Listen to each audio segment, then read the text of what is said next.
गुजरात के साणंद में वज़ीर-ए-आज़म मोदी ने सेमीकॉन के सेमीकंडक्टर प्लांट का इफ्तिताह यहां पर किया। इस मौके पर मरकजी वज़ीर अश्विनी वैष्णव, गुजरात के वज़ीर आला भूपेंद्र पटेल भी मौजूद थे। वज़ीर-ए-आज़म ने कहा कि यह हिंदुस्तान के लिए फख्र का लम्हा है कि एक देसी कंपनी हाल में सेमीकंडक्टर सप्लाई चेन का हिस्सा बनी। उन्होंने कहा कि इस मंसूबे से मुल्क खुद कफालत की जानिब तेजी से आगे बढ़ रहा है और आलमी मार्केट में एक काबिल एतमाद सप्लाई के तौर पर पहचान मजबूत कर रहा है। तकरीबन 3300 करोड़ रुपए की लागत से कायम इस जदीद प्लांट में सेमीकंडक्टर और टेस्टिंग की सहूलत फराहम की गई। बताया गया है कि इस पेशरफ्त से मुल्क के रोजगार के मौके बढ़ेंगे और टेक्नोलॉजी के शोबे को भी फरोग मिलेगा।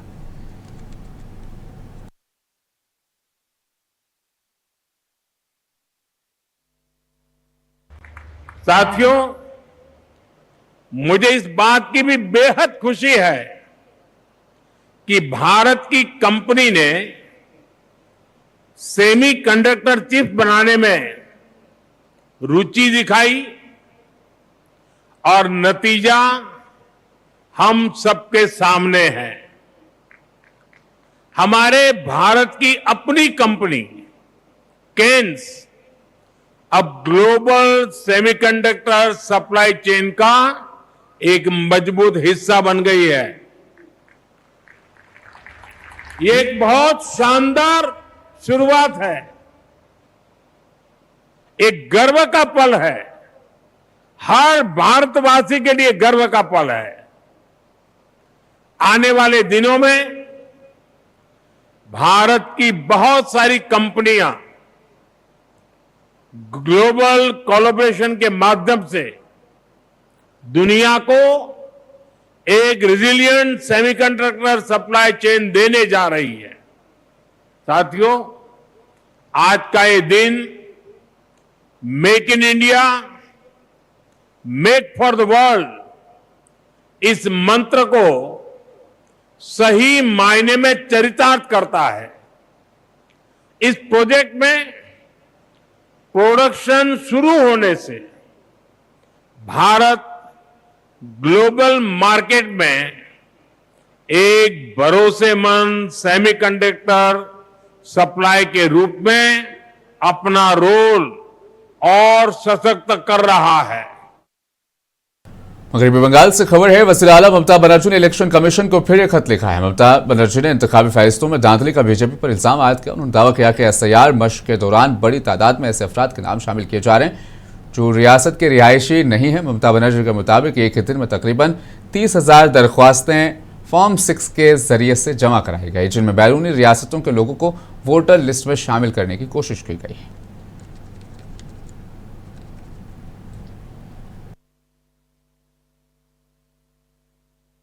আমি দেখলাম বয়স্ক মানুষরা দাঁড়িয়ে আছে লাইনে এখনো। আমি এসআইআর করে সর্বনাশ মনে রাখবেন, আমি নিজে 26 কোটি কেস করেছিলাম বলে 42 লাখের মধ্যে 22 লক্ষ লোকের নাম ঢুকেছে ভোটার লিস্টে, 18 লক্ষ লোকের নাম কেটে দিয়েছে ওরা। বিজেপির কথায় দুনিয়া চলছে, এই জিনিস চলতে পারে না। মানুষের অধিকার, বাঁচার অধিকার, নাগরিক অধিকার, গণতান্ত্রিক অধিকার, সাংবিধানিক। केरला के कोझिकोड में इंतखाबी मुहिम के दौरान कांग्रेस रहनुमा राहुल गांधी ने वज़ीर आला पिनराई विजयन पर सख्त तनकीद की। राहुल गांधी ने कहा कि केरला के अवाम ये समझते हैं कि बीजेपी दरअसल एलडीएफ की हिमायत कर रही है। उन्होंने दावा किया है कि बाएं मुहाज के कारकुन खुद कह रहे हैं कि उन्हें एक वज़ीर आला चाहिए, कोई बादशाह नहीं। You understand, the whole of Kerala understands that the BJP is supporting the LDF. You might ask, what is the proof? I'll give you the proof.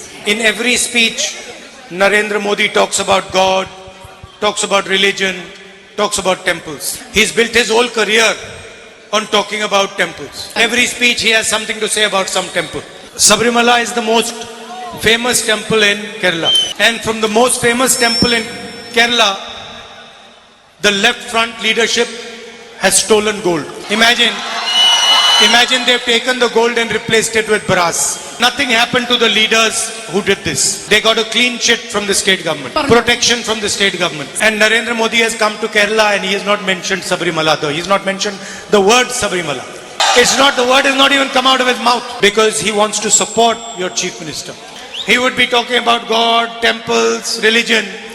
In this situation, he's suddenly forgotten God, he's forgotten the temple, he's forgotten religion. Now he wants to support. Kerala के तिरुवनंतपुरम से खबर है, assembly इंतखाबात के पेशनजर सियासी बयानबाजी तेज हो गई। बीजेपी के सदर नितिन नबी ने यूडीएफ और एलडीएफ पर इल्जाम आयद किया कि वो मुस्लिम खुशामद की सियासत में मसरूफ है, जिससे दीगर मज़ाहिब के लोगों के जज्बात मुतासर हो रहे हैं। In that sector, LDF and UDF government had failed to work together and realizing the potential of the people of Kerala.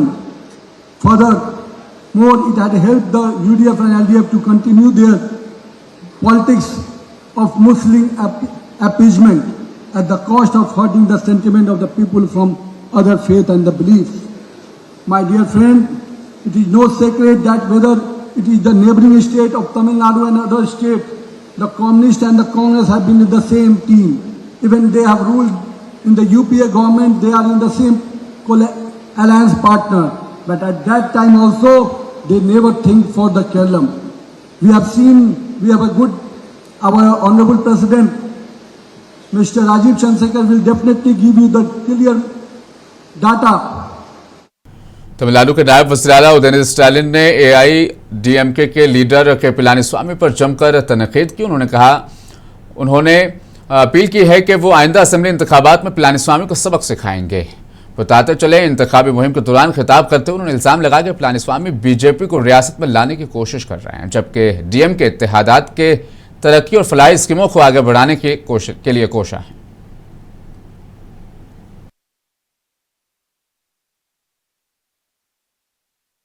Tiruvannamalai சட்டமன்ற தொகுதியில உங்களிடத்துல வெற்றி வேட்பாளரா நம்முடைய ஏவா வேலு அவர்களை நம்முடைய தலைவர் அவர்கள் ஒப்படைச்சிருக்கிறாங்க.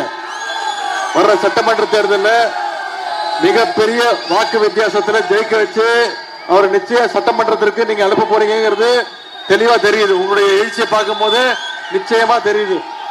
சரிங்களா? कांग्रेस के जनरल सेक्रेटरी रणदीप सिंह सुरजेवाला और कर्नाटक के नायब वज़ीर-ए-आला डीके शिव कुमार ने मुश्तरका प्रेस कॉन्फ्रेंस से खिताब किया। इस मौके पर रणदीप सिंह सुरजेवाला ने मरकज में बरसर इक़्तिदार बीजेपी हुकूमत पर सख्त तनकीद की। उन्होंने कहा कि 1 अप्रैल अवाम के लिए लूटमार का दिन बन गया है, क्योंकि महंगाई मुसलसल बढ़ रही है और इसका बराह रास्त असर अवाम की जिंदगी पर, रोजगार पर पड़ रहा है। उन्होंने खासतौर पर टोल टैक्स में इजाफे पर तनकीद की और बताया कि साल 2019-20 से अब तक कर्नाटक के अवाम से तकरीबन 23,000 करोड़ रुपए वसूल किए जा चुके हैं।